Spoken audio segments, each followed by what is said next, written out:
Bonjour, bonsoir, j'espère que vous allez bien. Moi ça va, yes. Aujourd'hui, on se retrouve pour une vidéo un petit peu différente de d'habitude, voilà. Ce sera pas un thread que j'ai trouvé sur l'internet, ce sera pas un thread tout droit sorti de mon imagination, je vais vous parler de faits réels, de faits qui me sont arrivés 2 fois où j'ai failli décéder. Alors attention, rien à voir avec les 2 premières anecdotes que j'ai racontées dans la dernière vidéo. C'est pas spécialement flippant, je vous parle vraiment de 2 fois où j'ai failli mourir. Le décès, instantané. Et avant que la vidéo commence, je vous invite à vous abonner à ma chaîne secondaire, Stup Tier List bien sûr, parce que ça fait quand même bien plaisir, et aussi à rejoindre les 2 serveurs Discord parce que Hamdoullah. Et donc on va pouvoir commencer la vidéo. C'est parti pour la première anecdote.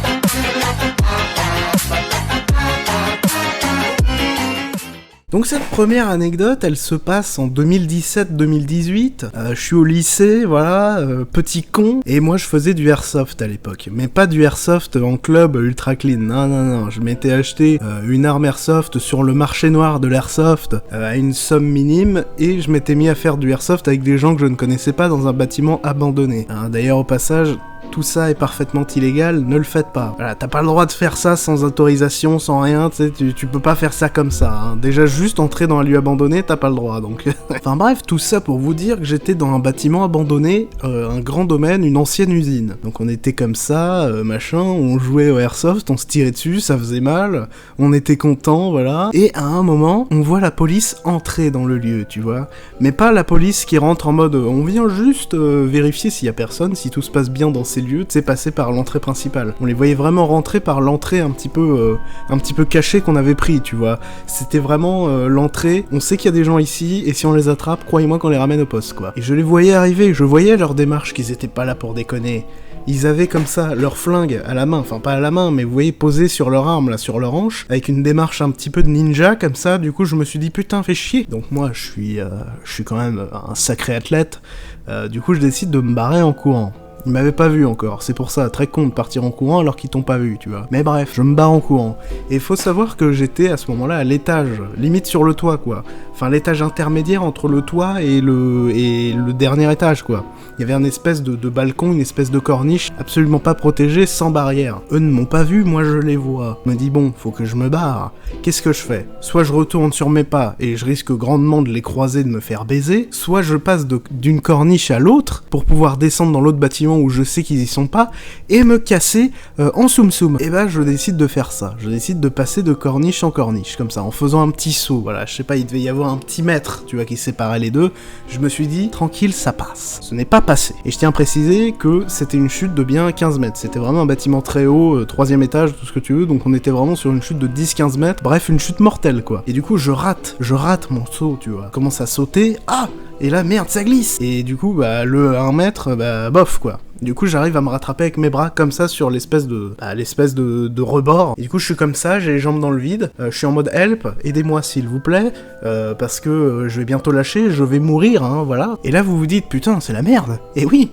c'était la merde, bordel. Donc là, moi, ni une ni deux, j'essaie de me remonter comme je peux, parce que je vous rappelle que instinct de survie, j'avais pas envie de crever, ou au mieux me péter les 2 jambes. Donc j'essaie de me remonter, j'y arrive pas, je me dis putain, ça y est, mon heure a sonné. Donc option A, j'attends que les policiers arrivent ici, me voient, m'aident à me remonter, et du coup forcément m'attrapent et me ramènent au poste de police. Ou option B, je tombe. J'ai choisi l'option A, voilà, je me cramponne, je veux pas tomber.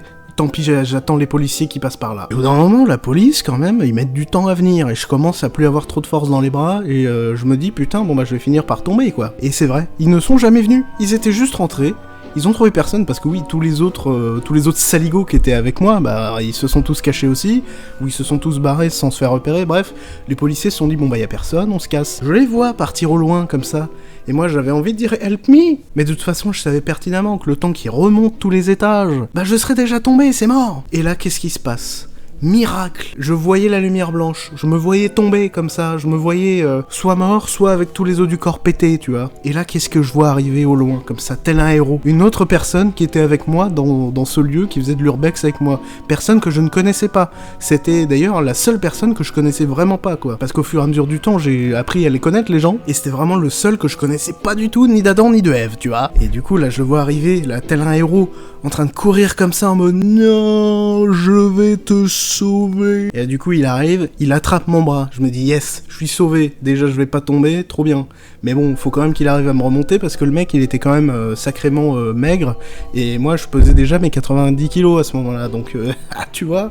Mais bon, vu qu'il m'avait attrapé, déjà, tu vois, je pouvais mettre un petit peu plus de force. Et je finis par réussir à remonter, à survivre. Ouais. D'ailleurs, si tu passes par là, Dimitri, bah merci de m'avoir sauvé la vie. Parce que oui, il s'appelait Dimitri. Et donc voilà, je suis passé à ça de faire une chute mortelle, ou au pire une chute qui me brise les deux jambes, voilà. N'hésitez pas à me dire ce que vous en avez pensé, et pourquoi pas me raconter une anecdote aussi qui vous est arrivée dans les commentaires, je la lirai, ça me fera plaisir, voilà. Et donc, on va pouvoir passer à la deuxième fois où j'ai failli crever, comme une couille. Alors pour cette deuxième histoire, encore une fois, je faisais une activité illégale. Voilà, attention, quand je dis illégal, c'est pas grave en soi, mais je veux dire, c'est écrit noir sur blanc qu'on n'a pas le droit de le faire. Mais genre voilà, c'est pas quelque chose de pénalement répressible, je vous explique. Savoir que moi, j'aime beaucoup faire de la pêche à l'aimant. C'est vraiment quelque chose qui me fait kiffer, voilà, remonter des trucs de l'eau, en fer.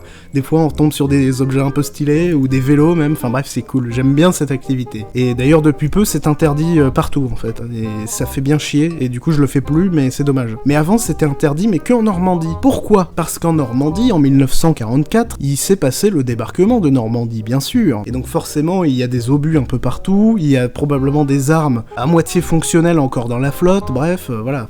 Dans tous les points d'eau aux alentours de la Normandie, il y a des chances qu'il y ait des objets dangereux dans l'eau, c'est pour ça qu'ils ont interdit la pêche à l'aimant. Et à juste titre, vous allez voir. Et donc moi je fais ma petite pêche à l'aimant en Normandie, comme ça je suis chez ma mamie, je me dis tiens, j'emporte mon aimant, ça va être cool, on va passer un bon moment quoi. Et donc je vais sur un espèce de point d'eau, une espèce de rivière, pas très épaisse et pas très profonde, je me dis je vais rien trouver de dangereux, c'est bon, c'était un coin un petit peu paumé, personne passera par là, bref c'est bon quoi. Du coup je commence à jeter l'aimant, je commence à m'amuser, je remonte des vis, je remonte des morceaux de grillage, je remonte des petits bouts de métal à la con, bref, je suis content, je me dis c'est mes trésors, quoi, c'est trop bien. Ah oui, et cette histoire, elle se passe il y a vraiment pas longtemps, hein. C'était il y a 1 an et demi, c'est l'avant-dernière fois que j'étais allé chez ma mamie, bref, on s'en bat les couilles. Donc voilà, je suis comme ça, je pêche à l'aimant, trop cool. Il faut savoir que c'était un peu en hauteur, enfin, moi j'étais en hauteur et l'eau était beaucoup plus basse, d'accord? Vraiment, je pouvais pas toucher l'eau avec ma main, vous voyez, l'eau était vraiment plus basse. Du coup, je balance mon aimant et là, je me dis, oh putain, il y a du poids, trop bien, c'est un truc lourd que je vais remonter, trop bien, quoi. Et là, c'est type à quoi que je remonte? Un obus qui plus est, qui avait l'air parfaitement fonctionnel. Donc là je me dis merde, va falloir que j'appelle la gendarmerie, parce que oui,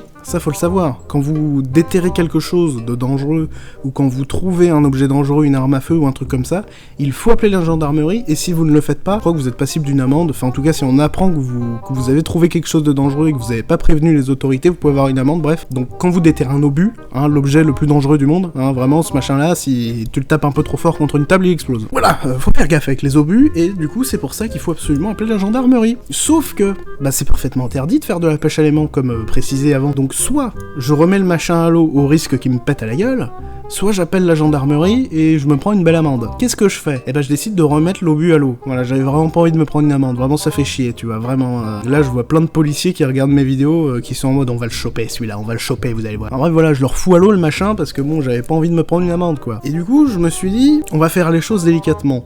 Sauf que, il y avait un mur qui longeait tout l'eau, tu vois.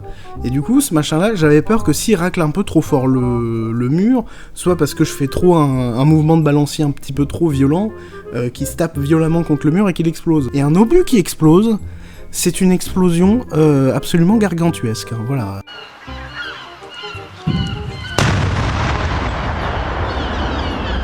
Ça détruit dans un rayon de 15 mètres tout ce qu'il y a autour, hein, vraiment. En plus, l'ongle de choc te rend un petit peu sourd si t'es un peu trop près, bref. Et à la distance où j'étais, une explosion d'obus, ça me détruit, tu vois. Ça me désintègre. Donc je fais les choses prudemment, tu vois. Je la descends tout doucement comme ça, en essayant qu'elle ne touche rien. Et là, je la vois qu'elle est dans l'eau, je me dis, Là c'est bon, on est à peu près sauvé parce que voilà, même s'il explose dans l'eau, ça va, tu vois, l'explosion sera vraiment amoindrie par l'eau, ou en tout cas je me prendrai juste beaucoup d'eau dans la gueule, mais voilà. Bref, le danger est écarté. C'est quoi le danger? L'autre danger qui reste? Eh bah c'est de détacher l'obus de l'aimant, parce que oui c'est un aimant, donc c'est fixement accroché, et il faut savoir que j'avais un aimant néodyme qui permet de soulever genre 200 kg quoi, donc un obus ça pèse 10 kg à tout péter, donc c'était bien mis, tu vois. Fallait que je trouve un moyen de le détacher de l'aimant sans trop le violenter le truc, parce que bah sinon il va exploser. Et donc là, éclair de génie, je me suis dit au pire c'est pas grave, je le remonte, je l'enlève prudemment avec mes mains, tu vois, et je le rebalance à la flotte après. Et tant pis s'il explose dans l'eau, c'est pas grave. Du coup, je le remonte de nouveau très prudemment, je le pose sur l'herbe pour pas que le contact soit sec, tu vois, et je le détache tout doucement, sans faire de gestes brusques. J'avais l'impression d'être un agent du GIGN en train de désamorcer une bombe, vraiment. Du coup, je le retire de l'aimant comme ça fait un petit... Tu vois, et là, j'ai l'obus dans les mains, et je me dis, putain, ce machin, il peut exploser à tout instant, et je pourrais crever. Donc là, je l'ai dans la main, je me dis, qu'est-ce que j'en fais de cet obus? Et là, attention, je me suis dit, tiens, je vais respecter mes devoirs de citoyen. Ce qui fait que je le mets comme ça, là, par terre, dans l'herbe, et je me dis, bim, je vais appeler la gendarmerie, ils vont venir, comme ça, ils vont se dire, ah bah, il l'a trouvé dans un coin, il a pas fait de la pêche à l'aimant. C'était ça mon plan à la base. Mais je me suis dit, non, ça marche pas, parce que l'obus, il est mouillé, j'ai un aimant, quand même, mine de rien, tu vois, donc c'est un peu con. Je décide de le mettre dans un petit coin, sous un buisson, en faisant en sorte que personne puisse tomber dessus par hasard, tu vois. Quelque part en Normandie, il y a un obus, qui est caché dans une touffe d'herbe. Mais attention, après je sais pas s'il est encore amorcé ou non, je saurais pas vous dire qu'est-ce qu'un obus amorcé, qu'est-ce qu'un obus qui ne l'est pas. En attendant, il avait l'air d'être en très bon état, et par contre je sais reconnaître un obus dont la partie qui doit exploser a explosé, et en l'occurrence ce n'était pas le cas, il était vraiment entier. Enfin voilà. J'espère que cette vidéo vous a plu. Si c'est le cas, n'hésitez pas à vous abonner, lâcher un like, activer la cloche, et tout le bordel. Sur ce, je vous souhaite une bonne journée, une bonne après-midi, et à bientôt.